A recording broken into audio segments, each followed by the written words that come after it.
Durante live, promovida pela deputada Bia Kicis para debater o voto impresso auditável, o especialista Amilcar Brunazzo relatou sua experiência no acompanhamento do voto eletrônico no Brasil e apontou os problemas com o sistema eleitoral adotado no país. O especialista relatou que achava, inicialmente, que havia um problema técnico nas eleições brasileiras, mas que, com o passar do tempo, percebeu que o problema não era técnico e sim político. Para Brunazzo, o principal problema do sistema eleitoral brasileiro é o acúmulo de poderes da Justiça Eleitoral, de forma que os problemas técnicos são mera consequência. O especialista explicou que, no Brasil, a Justiça Eleitoral acumula todas as funções relacionadas às eleições e serve, inclusive, para julgar os casos relacionados à sua própria atuação. Brunazzo disse: se eu reclamasse, eu entrava com uma petição, aí eles vestiam a toga e viravam juízes onde eles eram réus. Percebi que o problema era esse acúmulo de poderes da Justiça Eleitoral e o problema técnico era a consequência. Brunazzo relatou ainda como cientistas do mundo todo resolveram a questão da necessidade de auditar o processo eleitoral e questionou os motivos para que o Brasil não acompanhe esse debate. O especialista lembrou que 3 leis já foram aprovadas e posteriormente barradas.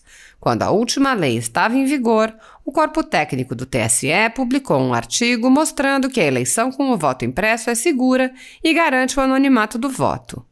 Amilcar Brunazzo explicou: esse artigo mostra 3 coisas. Lá dentro do TSE eles sabem. O voto impresso não quebra a inviolabilidade do voto. O voto impresso pode ser adaptado para permitir a automação da contagem. O voto impresso pode ser conferido pelo eleitor. Dentro do TSE, eles sabem disso. Só que a propaganda do ministro Barroso tem feito nega tudo isso. O especialista concluiu questionando os motivos pelos quais membros da Justiça Eleitoral se opõem tão agressivamente ao sistema que propõe transparência nas eleições. Assim está. Bom, olá, deputado, olá, todos os deputados aqui presentes. Bom, só para responder então rapidamente, eu comecei a participar dessa briga pela transparência eleitoral no ano de 1999. Antes, em 96, teve a primeira eleição eletrônica aqui no Brasil. Eu, quando fui votar, eu sou programador, era programador na época, né, de computação, e trabalhava com segurança de dados, criptografia. E quando eu fui votar, eu vi que o meu título de eleitor era digitado naquela máquina, era a primeira eleição com urna eletrônica, meu título de eleitor era digitado naquela máquina.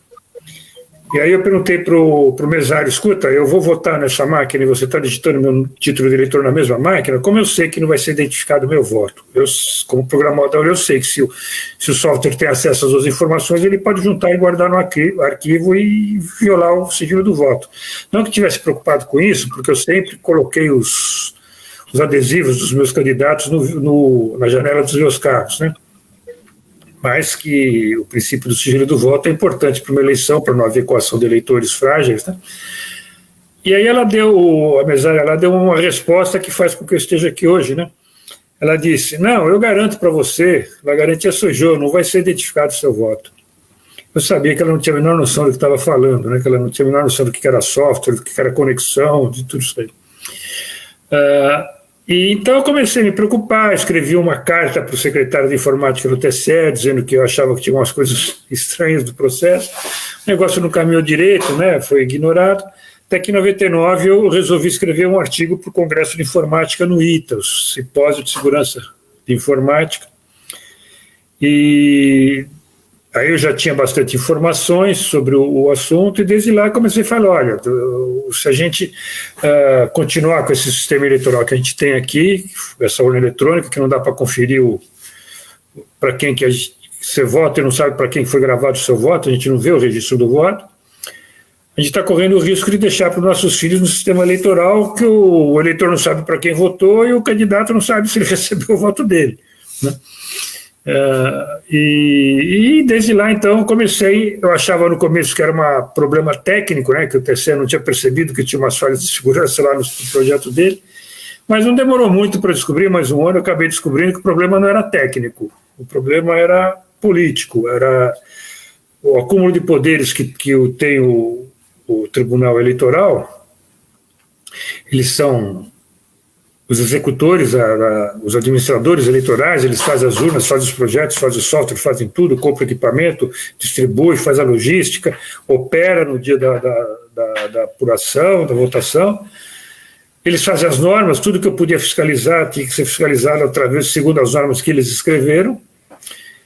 E se eu reclamasse de alguma coisa que eu achava que eles não estavam fazendo direito, eu entrava com uma petição, um processo, o que fosse. Aí eles vestiam a toga e viravam juízes onde eles eram réus. Então eu percebi que o problema era esse acúmulo de poderes da justiça eleitoral, que o problema técnico era secundário, era consequência do acúmulo de poderes. Mas eu continuei como engenheiro que eu era, procurando informações, procurando ver no resto do mundo como que acontecia, escrevendo artigos no exterior. E o negócio foi crescendo desde então, né? Nós criamos um fórum do voto seguro na internet, depois foi criado um comitê, uma comissão feita de todos os especialistas que conheciam, que foram ao TSE, então a gente vem brigando desde então. E o problema técnico, do meu ponto de vista, já está resolvido há muito tempo no meio acadêmico, no exterior, já fazem mais de 2 décadas, que eles já criaram lá o conceito que chama princípio da independência do software em sistemas eleitorais, que estabelece que um software, sistema eleitoral que é complexo, para ser confiável, tem que ter um meio de fazer auditoria do resultado eleitoral que não dependa do próprio software. Ou seja, e para isso implica em ter a materialização do voto, porque o voto digital, o registro digital do voto, como o TSE chama, ele é gravado pelo software e o próprio software pode modificar. Então ele pode gravar um registro e antes de contar ele muda o registro e põe outro. Quer dizer, o software sempre pode mudar aquilo que ele pode fazer. O voto impresso não. O voto impresso, depois que o software imprime o voto, no papel ele não pode desimprimir, não tem como desimprimir. Então o registro impresso do voto é independente do software. Você faz auditoria do software contando os registros impressos do voto, porque depois que ele imprimiu, o eleitor viu e confirmou, não tem mais como, o software não tem como adulterar aquele registro do voto. Então, no mundo acadêmico, já isso está resolvido, no mundo inteiro assim, se passou-se da urna eletrônica sem voto impresso, que foi a primeira que foi testada em todos os países, e já foi abandonada em todos os países, e menos no Brasil, onde a gente continua, por causa desse acúmulo de poderes da autoridade eleitoral, a ter o mesmo sistema sem transparência nenhuma. E nós já aprovamos, desde então, começou em 2002, a gente aprovou a primeira lei do voto impresso, foi derrubada por pressão do TSE. Em 2009, aprovamos a segunda lei do voto impresso, foi declarada inconstitucional pelos ministros do TSE e STF. Em 2015 foi aprovada a terceira lei do voto impresso, foi declarada inconstitucional de novo pelos ministros do STF. E nós estamos aqui na luta, já faz 25 anos, tentando explicar para todo mundo que é um absurdo você votar num sistema em que você, eleitor, não tem como ver para quem foi registrado o seu próprio voto. Quer dizer, um sistema que tornou o voto secreto para o eleitor. Você vê o voto na tela, confirma, depois que você confirma, o voto é gravado, no arquivo chamado registro digital do voto, que vai ser usado para contar e dar o resultado. Só que o que é gravado, ele é gravado depois que o eleitor já foi embora. Aparece a tela fim, o eleitor não interage mais com o sistema e é gravado o voto dele, e o eleitor não sabe que foi gravado. Isso daí no mundo inteiro foi rejeitado, só que no Brasil que continua desse jeito. Eu acho que esse nome que a deputada Bia escolheu para a audiência de hoje, né, o Sistema Contra-Ataca, devia usar o nome do filme mesmo, é o Império Contra-Ataca, né, deputado? Porque é um poder imperial mesmo, isso que o presidente atual da Justiça Eleitoral tem feito, soltando vídeo mostrando que ele é poliglota, pelo menos, né, ele mostra que sabe falar em várias línguas, mas falando coisas erradas, né? Só para vocês terem uma ideia, eu criei uma página aqui, não sei, deputado, se dá para abrir ela. Eu abri um texto aí para se dá para mostrar ele. É o seguinte, o TSE sempre diz na sua propaganda institucional que o voto impresso, e declarou 2 vezes inconstitucional o voto impresso, urnas com voto impresso, porque dá para identificar o voto, né? Vai quebrar o princípio da inviolabilidade do voto. Isso é propaganda que eles fazem. Lá dentro, eles sabem que não é isso. E esse texto que eu queria mostrar, a senhora consegue, deputada Bia, apresentar isso daí? Esse texto que eu abri uma janela aí? Tá. Bom, esse texto é um artigo que foi publicado em 2017. Você quer que eu coloque aqui o texto, então? É isso? Só para mostrar a capa. Pronto. É isso daí. Ó. Se vocês derem uma olhada aí, esse é um artigo que foi publicado em 2017 por 3 funcionários do corpo técnico do TSE, da Secretaria de Tecnologia da Informação. Eles apresentaram nesse momento que eles apresentaram isso, estava valendo ainda a lei do voto impresso aprovada em 2015, que ia valer para 2018. Então, nesse momento, a lei estava valendo ainda. Então, eles apresentaram um artigo no Congresso de Informática, renomado, né, no meio acadêmico bastante conhecido, e o nome do artigo é Registro Impresso do Voto, autenticado e com garantia de anonimato. E, ao longo do texto, eles mostram como é possível fazer esse... Como que eu faço? Eu não sei. Ele vai conduzir na apresentação. É você que consegue mudar a página? A página? Não, assim, porque só está mostrando uma. Você consegue mudar ou eu que tenho que fazer alguma coisa? Não, eu consigo mudar aqui, ó. Eu mudo aqui, ó. Ah, então tá. Então, na primeira tem o nome aqui dos 3 funcionários do TSE que apresentaram esse artigo, né? E a gente pode ir lá na conclusão. Isso aqui é o QR Code que ele sugere que tenha no voto impresso, tem que ter um QR Code para permitir a automação da apuração, e aqui a conclusão deles. Ó. O voto impresso é uma necessidade para as eleições de 2018 imposta por lei. Sua introdução traz desafios de usabilidade e segurança. Aí eles propuseram nesse artigo uma porção, uma tela de resumo, assinatura digital dentro do QR Code, tudo isso daí. E finalmente eles concluem assim: finalmente, a adição de um QR Code ao registro impresso viabilizará a construção de aplicativos que automatizem a apuração, quer dizer, pode fazer apuração automatizada do voto impresso, numa eventual auditoria das eleições. As principais propostas apresentadas devem ser implementadas sem grande dificuldade pelo TSE, uma vez que se baseiam em tecnologias já experimentadas no boletim de urna. Como eu disse lá, o título do artigo é Registro Impresso do Voto Autenticado e com Garantia de Anonimato. Esse artigo mostra 3 coisas. Lá dentro do TSE, do corpo técnico deles, eles sabem, primeiro, o voto impresso não viola a segurança, não quebra a inviolabilidade do voto. Segundo, o voto impresso pode ser automatizado, quer dizer, projetado adequadamente com QR Code, para permitir a contagem, a automação e a contagem rápida dos votos.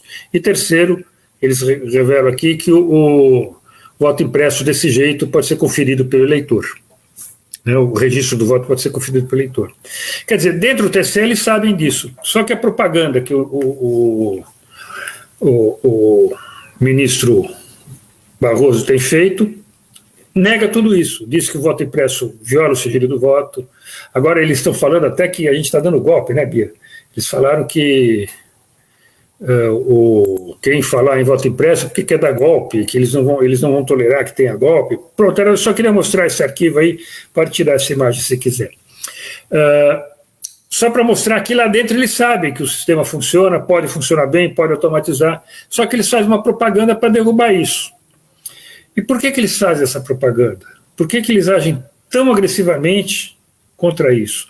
Outra coisa, essa questão do voto impresso, urna eletrônica com voto impresso ou sem voto impresso, já foi discutida no mundo inteiro. Né? Foi discutida no meio acadêmico, no nível técnico e no meio jurídico também. E 2 Supremas Cortes da Alemanha e da Índia já decidiram essa questão, dizendo que urna eletrônica sem voto impresso é inconstitucional por não atender o princípio da publicidade, não permite o eleitor ver o próprio voto, não permite os fiscais verem o voto na hora que é apurado. E aqui o TSE também se manifestou a respeito, da Suprema Corte Brasileira, o STF, já se manifestou a esse respeito e decidiu o contrário. Decidiu que urna eletrônica com voto impresso, sem voto impresso, não. urna eletrônica com voto impresso seria inconstitucional por ferir o princípio da inviolabilidade do voto. Esse documento que eu mostrei para ver que lá dentro eles sabem que não fere, mas a propaganda deles dizem que fere, que quebra o sigilo do voto. Por que eles têm uma jurisprudência tão oposta ao resto do mundo? Né? É um problema grave isso daí. E o poder de influência dos ministros do STF, do TSE, sobre os parlamentares é muito forte. Né? Eu vi uma vez, quando da aprovação da primeira lei do voto impresso, depois que ela foi aprovada, ela foi derrubada por uma outra lei que o TSE ofereceu para um senador e ela derrubou a primeira lei. E eu vi quando o presidente do TSE, foi na época, era o Sepúlveda Pertence, foi a uma reunião dos líderes na Câmara e pediu muito educadamente, muito polidamente, falava que o TSE ia respeitar todas as decisões do Congresso, dos parlamentares, mas que ele gostaria muito que a lei fosse derrubada e fosse aprovada a lei que eles tinham escrito e fornecida para o senador. E naquele dia foi declarada urgência urgentíssima para aprovar a lei do TSE, que derrubou a lei do voto impresso. Fiquei admirado, eu perguntei lá para o deputado na época, o Miro Teixeira, que era o líder do PDT, para quem eu trabalhava, para o Brizola na época, perguntei, mas como ele tem esse poder de chegar aqui e falar para os ministros, para os deputados e todos, de repente, todos os líderes fazem o que ele pede, né? Ninguém discute. Porque ele tem um poder de pressão muito grande, todos os parlamentares são de partidos políticos e tem ação contra e ação a favor, que está tudo embaixo do banco da gaveta dos ministros do Supremo, né? Então, quando ele pede singelamente, olha, eu gostaria de que vocês votassem assim, muito parlamentar vai ceder essa pressão, né? Por isso é muito importante que se compreenda muito bem a importância da transparência do processo eletrônico de votação, porque do jeito que a gente está hoje, é só no Brasil que é assim, o resto do mundo também, ao contrário do que fala a propaganda do TSE, o resto do mundo tem voto eletrônico em alguns lugares, não todos, alguns países têm voto eletrônico, mas onde tem voto eletrônico em larga escala, ou seja, usada lá para toda eleição, tem o voto materializado de algum jeito. Só no Brasil que continua tendo voto eletrônico em larga escala e sem materialização do voto. Porque é um sistema absolutamente sem transparência, que não dá para fazer auditoria independente do software. Depende sempre de confiar no TSE. Bom, deputada Bia, já falei bastante, fico aqui à disposição para responder qualquer dúvida que os deputados tiverem.